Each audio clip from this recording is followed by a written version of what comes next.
Welcome back to math. Today is Unit 1, Lesson 9, adding decimals using place value. Now, what I would suggest to you is make a place value chart on any paper that you're working with. So for instance, I have a picture of my book page. So I'm going to make a chart to help me do my problems. What is this place value? It is the ones. Thank you. I'm glad that you guys know that. And then this is the tenths with a THS, right? Do you notice that's the same as this? Do you see that? It's the same as tenths, right? All right. So, what's the next one? Hundredths. Now, the good thing is, let's say you get a test and you're all nervous. Write out your place value chart on your test. You know, once you get it, just write it out on the top, all right? Because that will help you. And then this last, the last place over there, what is that last place? Thousandths. That's thousandths. Is it okay if I just put it this way with a THS on it? Would that be okay? Yeah. It just means I have 1,000 pieces, right? All right. So let me get rid of my box. Now that's going to help us. Okay? Now let's do the first one. We have 1/10 plus 2/10. How much is that? How much does it equal? 3/10. So we put our 3 here, right? Now what it wants us to do next is put a decimal. Now let's look at our place value chart that we just drew, right? This is going to help us. So where do you think we're going to put the 3? To the left of the decimal or to the right of the decimal? Looking at it, which one of these is the same word as that? Where is it? Is it this one? No. Is it this one? Yes, that is a, say that, tenths, and that's a tenth. So it's going to be 0.3. Does that make sense? Yes. Do you see the way I did that using my place value chart as my handy reminder? Are you with me? Now let's skip down. I want to skip down to C. 100th plus 200ths. How many hundredths does that make? 300. You're going to say it makes 3 hundredths. You are correct. How do we write that as a decimal? Well, let's look at our decimal chart that we made for ourselves, right? Will the 3 go in the ones? No, so we're going to put a 0. Then I come, what do I put next? My decimal point. Then is the 3 go in the tenths? Does this say tenths? No, it says hundredths. So then if it doesn't go here, I better put what next to the decimal point? 0. A 0. And then does the 3 go in the hundredth spot? Yes. Yes, so that means I'm going to put it right here. So, do you see how these look alike? Do you see how what I did here looks exactly like this here?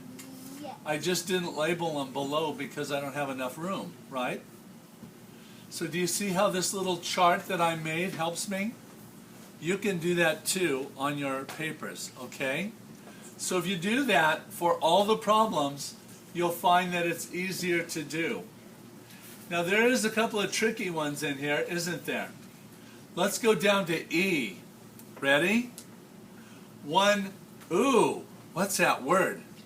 Thousandths plus 2 thousandths. What does that make? 3 thousandths. You're right. Now as a decimal, how am I going to write that out? Well, you're saying, Mr. McGuire, I really need to make this chart down here. Okay, I'll do that. I'll put my first space, my decimal, and then my 3 spaces, right? This means what? Everybody? Tenths is this one. This one is what? Hundredths. And this one is thousandths. And our answer is what? Is this tenths? No. Is it hundredths? Yeah. No. It's what? Thousandths. So which one of these shall I put my 3 in? Shall I put it in this one? No, that's tenths. So let's put a 0 there. Should I put it in the hundredths? No. No, let's put a 0 there. So where do I put my 3? In the thousandths. So I put my 3 here, and I put a 0 in the front because I've got no whole numbers. So as you can see, there's 2 different ways of doing it, isn't there? I could draw my chart to help me remember. That's fine. You could do it on any test. And then you could, if you need to draw it out here in your answer spot, you can draw it out in your answer spot. That would be good practice. Now, what if I get down to, like down here? Well, is there any tricky ones that I should ask you about here first?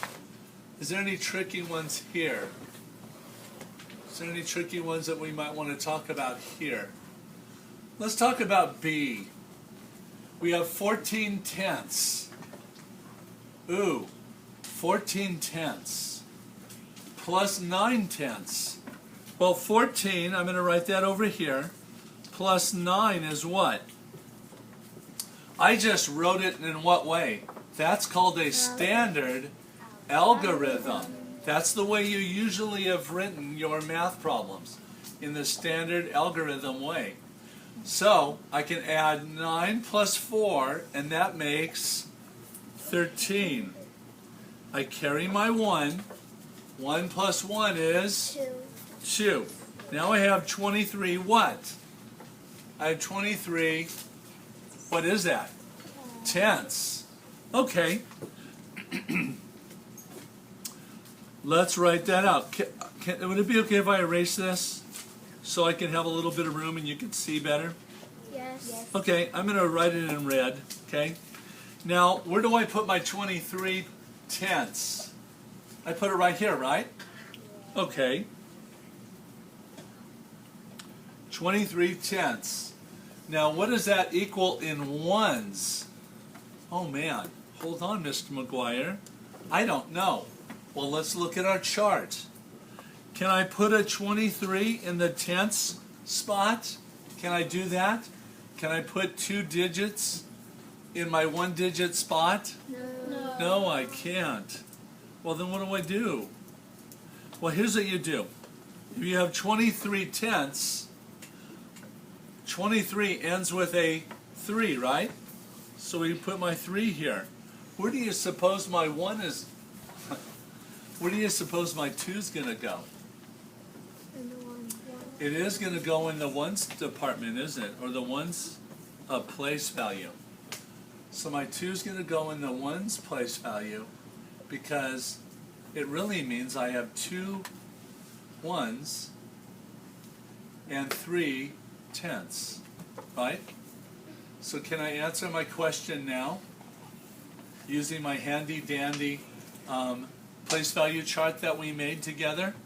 You bet. How many goes in the ones? 2. 2. And how many goes in the tenths? 3. And that 23 tenths equals what as a decimal? 2.3. Well, we look up at our chart that we made for us to use, right? And it says 2.3. 2. Well, that's a bad 2, isn't it? Yes. 2.3. And that's the answer it wants here, okay? Now I'm going to erase what I did up here in my place value helpfulness chart. Okay? Do you see how to do these using your place value chart? So you can make that chart anytime, okay, even on a test. Okay? All right, let's go down to this one down here with the boxes. Now this says, solve using a standard algorithm. What's a standard algorithm? It's the way we normally write our problems. So as you can tell, what did I put here? I put a place value, right? My place value chart. So I'll just put my columns down. Now, where would the 0.3 go on the top line? Where would it go up there? Well, the 0 would go where? Would it go here? Here? Here? Here? Where would the 0 go for 0.3? In the one. It would go here, wouldn't it? In the ones, right. So my 0 goes there. And then I would put what here? 3. The 3.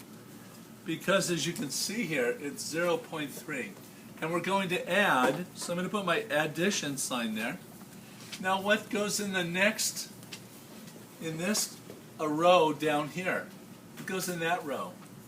0.82. So what goes here? 0. 0. And it's followed by what? 8. An 8 and a 2. So I'm going to put my 8 there, my 2 here. Now, what do I need to put up here? Is there anything here? No, there isn't. So what do I put? A 0. I put my 0 up there. Can I do this problem now? Yes. Yes, this is called standard algorithm. So, I start with the 2. 2 plus 0 is? 2. 2. 8 plus 3 is what? 11. 8, 9, 10, 11. And what do I do with the 1? I carry that 1 over to this because it's 11, right? I can't put it all in one spot. So 1 plus 0 is what? 1. Now what do I need to bring down? What's important? Yes, always remember to bring your decimal down. And if you notice, I lined up my decimals, didn't I? That's the most important part of adding decimals or subtracting decimals. The important part is to line up your decimals. Once you line up your decimals, it's easy. It's just as easy as regular adding and subtracting. So our answer here is 1.12. And we could have written that in our box right there. But I put it on the side because I wanted to have a little more room for you to see. Okay? Now that's how you do these problems. So just draw out your spaces. Now how many spaces am I going to need for 57.03? Well, I'm going to have a 10, right? I have to have a 1. Then I put my decimal point, a tenths, and what's that 3 in? That's in the hundredths. Huh. So I'm going to make 2 rows, and I'm going to put my numbers in my column. Where do I put my 5? Put it in the 10. I put the 7 here. Put the 0 here and the 3 here, right? That's my first number. I'm putting it on the top. I'm going to put my addition sign. And then what do I put on the, where do I put the 2? Put it below the 5? No. No, why? Because I lined up my decimals. Very important. Does the 2 go into the 7? Yeah. Yes. So, I'm going to put my 0, my 8, and then I'm going to bring down my decimal, and I'm going to add as usual. Okay? All right, that's how you do this particular lesson. I love math.